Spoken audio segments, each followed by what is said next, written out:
Good morning, folks. It's Andy Stautz at Stautz Law. Today's talk is really instructional, and this is going to be shared, I think, with my clients and prospective clients as kind of a how-to, and that is what to expect when you're named personal representative. So, if you're watching this video, you're probably either thinking about hiring me or you've just hired me to represent you as personal representative in a probate estate. So what's going to happen? Like, how is this representation going to go? Well, there are basically 3 steps in administering a probate estate.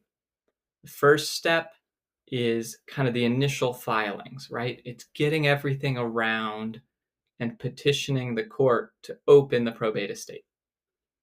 That's step 1. Step 2 is administering the estate. And that's all the things we need to do to get the property passed on to the right people in the right way. Step 3 is, closing the estate and a final accounting distribution. Okay? So in general, big picture, the personal representative is in charge of gathering the estate property that's out there, administering it for the benefit of creditors and beneficiaries, and then providing a final accounting and distributing it. So the first steps, the busiest time is going to be right off the bat. I'm going to ask you for a bunch of documents. A death certificate is like probably the single most important one. The will or other estate planning documents, if there were any. The names and contact information of you and all the other heirs and beneficiaries. Okay, because we need to know what we're dealing with, and we need to be able to tell the court, here's what's involved. Here's who you are. Here's who's, concerned in this estate. And so those documents really help establish that and prepare those filings. And you'll need to sign a bunch of stuff, right? I routinely use e-signatures. You can come into the office too, but you need to say, yeah, I promise, judge, that, I am who I say I am. I have an interest in this estate. These are the people. You're making a promise to do this the right way. And the court needs to see that. So that's kind of the first step, is opening the estate. If the court approves it, which, we do it right, they do, you need to begin administration. This is step 2, the second big chunk. And this is where you need to do things like opening an estate bank account, right?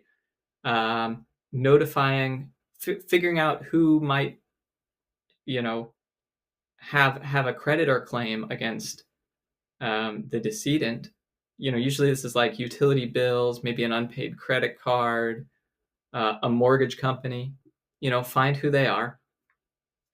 Because the step 2 is really tell everybody concerned, hey, we're administering this estate.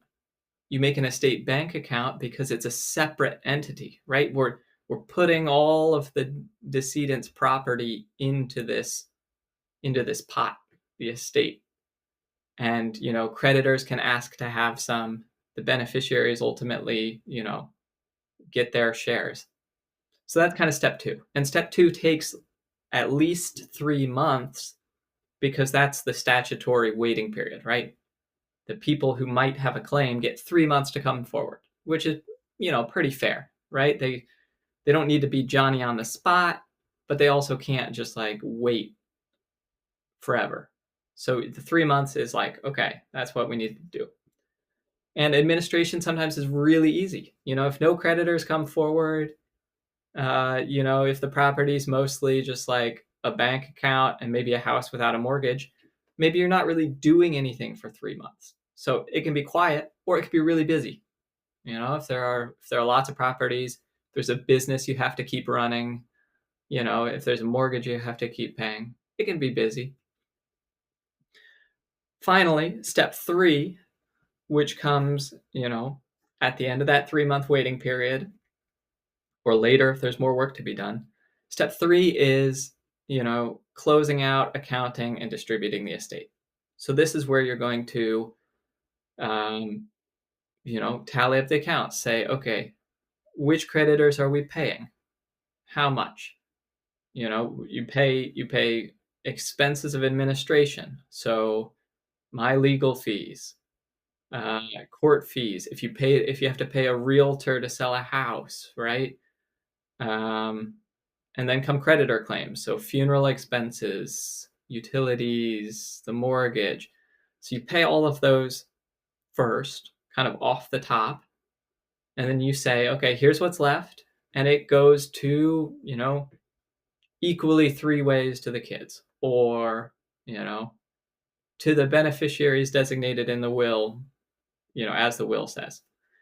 And so that final accounting, we need to make sure we get it right. It's a little bit of a process. And then there's a final statement you file with the court saying, here we did it.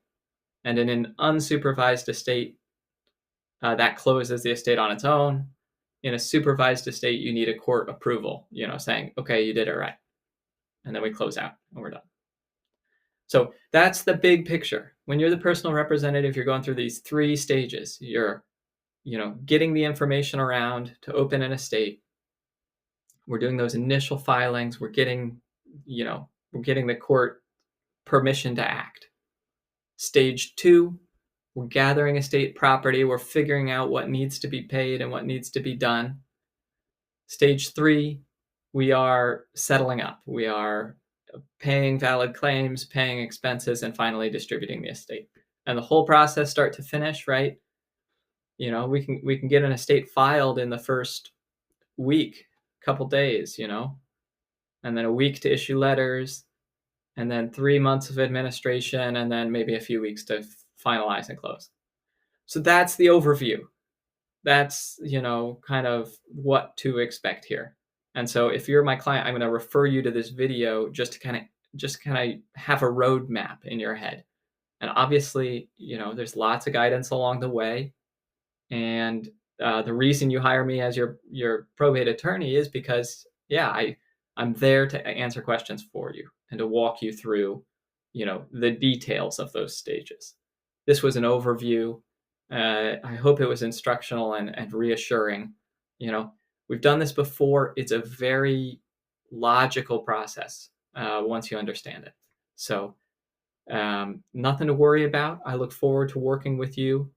And as always, my contact information is in the end card. It's all over my website, and you've got it already if you're my client.